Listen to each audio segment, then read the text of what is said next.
United 4, Everton 0. Manchester United put Everton to the sword at Old Trafford.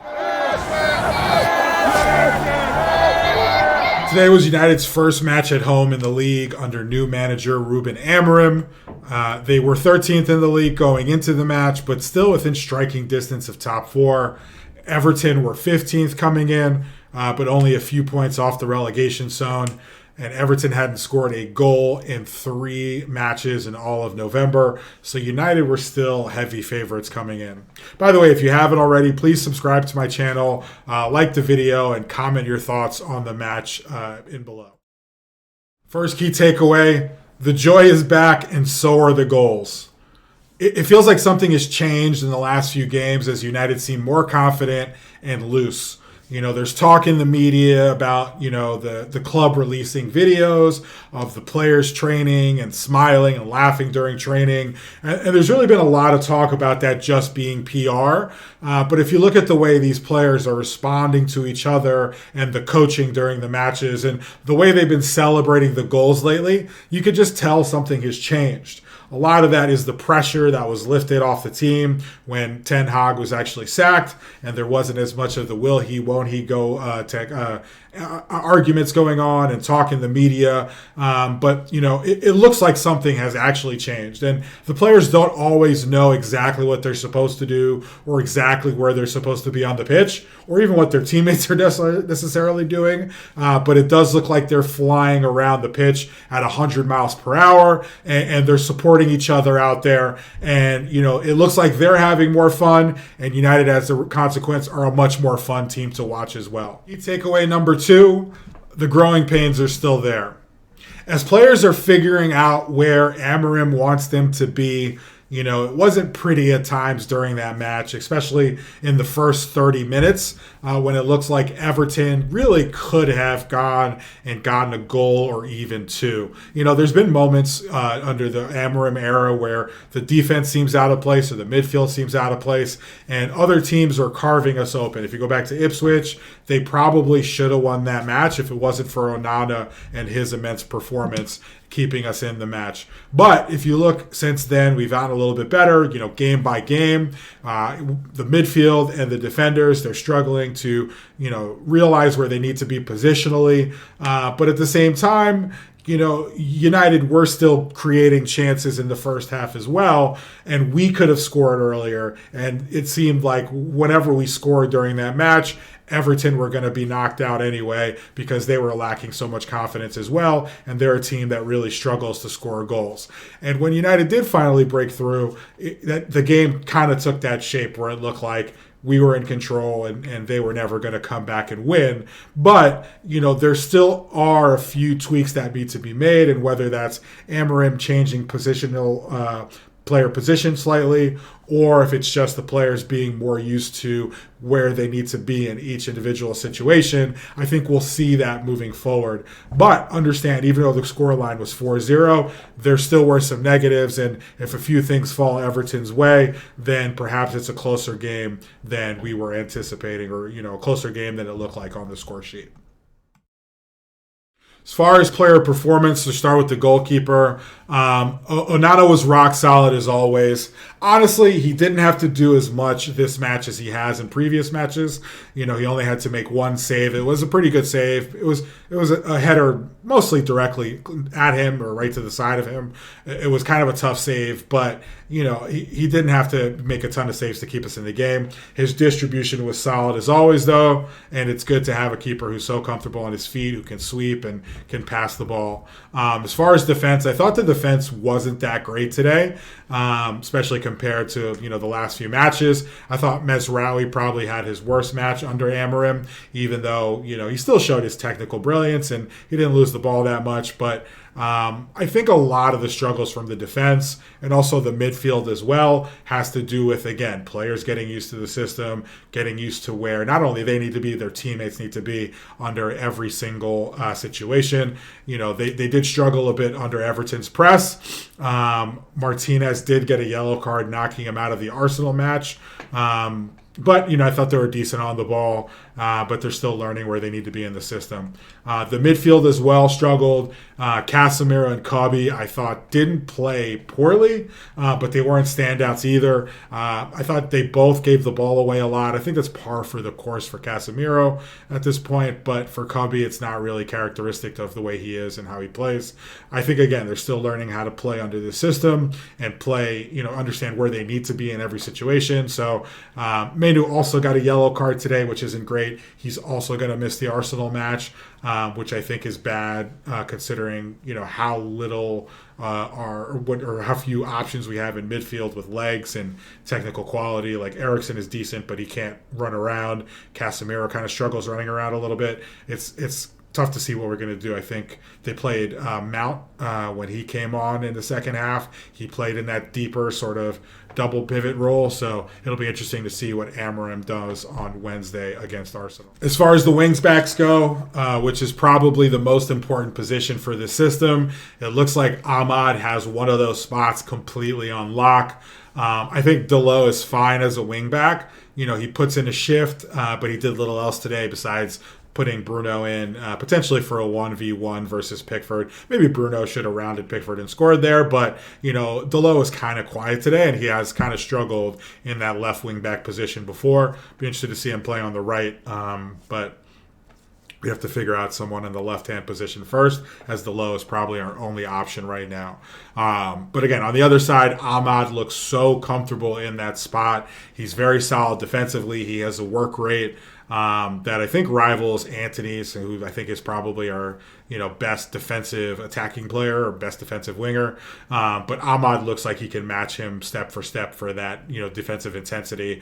As also he was involved in pretty much everything good United did attacking today, where he's able to come back on defense and then find his time to kind of get forward in the build-up, get in behind a defense, and then either create a shot for himself or somebody else. A lot of the attacking play went through him today. And even though he could have scored, once or twice, he had this one move where he kind of did this dip and then he stepped out and got on his strong foot and he sent 3 Everton players the wrong way. He didn't score there, but that doesn't take away from his performance, especially since he got the 2 assists today. He was United's best player today by a mile. And then in the attack, United have really figured out a few shapes / forward combinations that can help them create and score goals.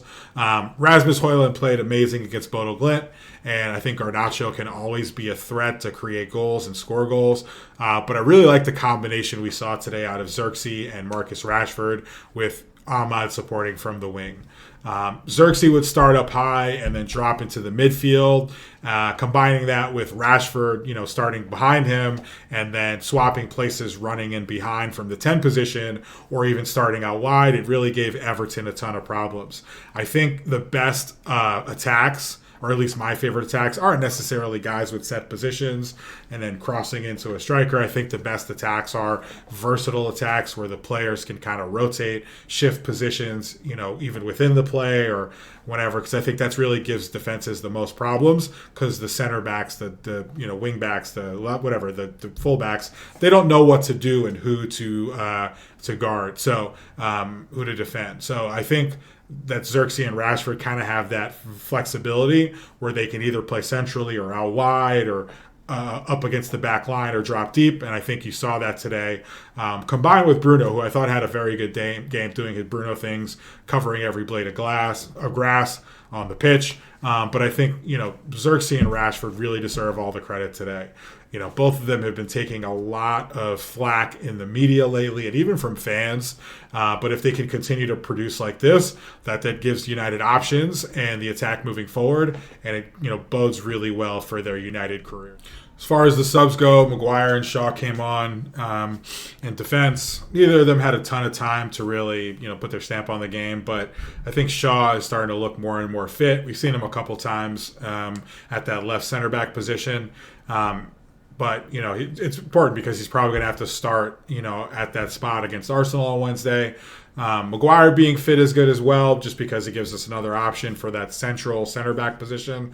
And if we're ever, backs against the wall against the team who's looking to cross a ton into the box, he's always a useful player to have there. Ugarte and Mount came on and they provided their normal, crazy energy and pressing.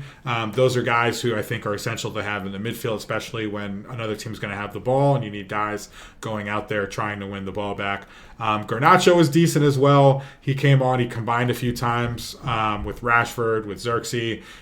Looked like he could have gotten in to get a shot off once or twice, but wasn't able to make it happen. But, still was his usual aggressive, energetic self off the bench. And also the fans, cheered his name. I know he's a guy that's taken some stick lately, but, I think the fans really recognize that he's a talented player who, with a little bit better decision-making and a little bit better, technical ability, just tighten that up, I think he could be a star. So I think the fans see that as well.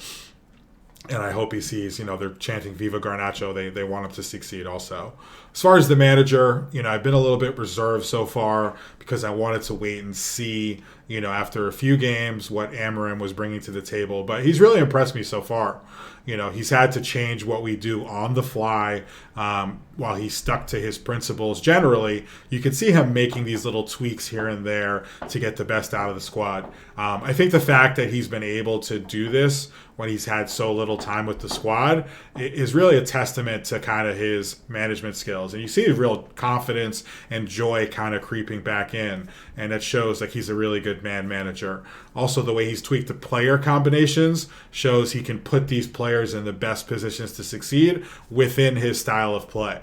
I'm kind of excited to see what he does, not only with these players, his system, as well as the kind of depth that we have in the youth academy breaking through. I think the future is bright for this squad. All right, moving forward, this win puts United back into the top half of the table at 9th place. Woo! And only 4 points off Brighton in the 4th spot.